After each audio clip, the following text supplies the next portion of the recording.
আসসালামু আলাইকুম প্রিয় দর্শক, আবারও চলে আসলাম আপনাদের মাঝে নতুন একটি ভিডিও নিয়ে। গ্রাম অঞ্চলের প্রাকৃতিক সৌন্দর্য নিয়ে আবারও চলে আসলাম। বন্ধুরা, আজ আমরা শরীয়তপুর সখীপুর থানা নতুন বালাবাজার ব্রিজ হয়ে আমরা যাচ্ছি শরীয়তপুরের আলোচিত একটি ঘাট, আলুবাজার ফেরিঘাট। এই আলুবাজার ফেরিঘাটে যাওয়ার মধ্যে দুই সাইডে যে রাস্তার প্রাকৃতিক সৌন্দর্য, সেগুলো সামান্য একটি ভিডিওর মাধ্যমে তুলে ধরার চেষ্টা করব। এই এলাকার অনেক প্রবাসী ভাইরা আছে, দীর্ঘদিন ধরে দেশের বাইরে থাকতেছে। যাওয়ার সময় তাদের নিজ এলাকাটা কীরকমভাবে দেখে গেছেন, আর আমার ভিডিওর মাধ্যমে সেই এলাকা কীরকম দেখা যাচ্ছে সেটা কিন্তু আমাকে কমেন্ট করে জানাতে পারেন।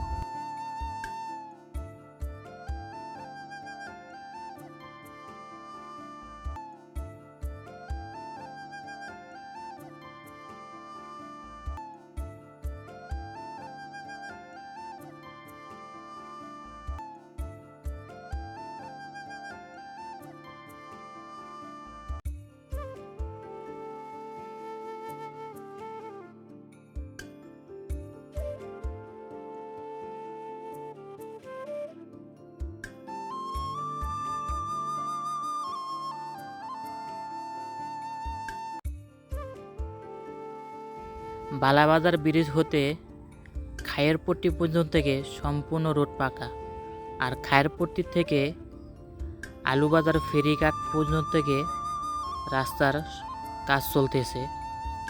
রাস্তার কাজ হওয়ার পর জানি না কতটা সুন্দর বা প্রাকৃতিক সুন্দর ফুটে ওঠে।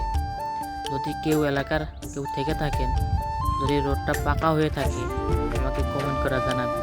আমি চেষ্টা করব আবারও ছোট্ট একটি ভিডিও বানিয়ে আপনাদের মাঝে হাজির হওয়ার জন্য।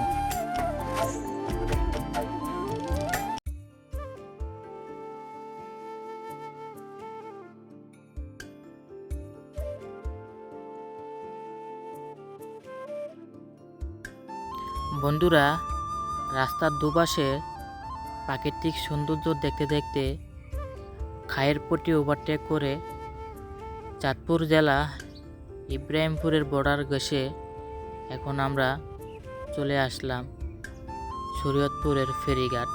এই ফেরিঘাট দুটি জেলা মানুষ ব্যবহার করে, চাঁদপুর জেলার মানুষ আর শরীয়তপুর জেলার মানুষ। চাঁদপুরে এই ফেরিঘাট দিয়ে যাতায়াত করে। অন্য কোনো ভিডিও নিয়ে আবারও আপনাদের মাঝখানে হাজির হব। আজকের জন্য এখানেই বিদায় নিচ্ছি। আল্লাহ হাফেজ।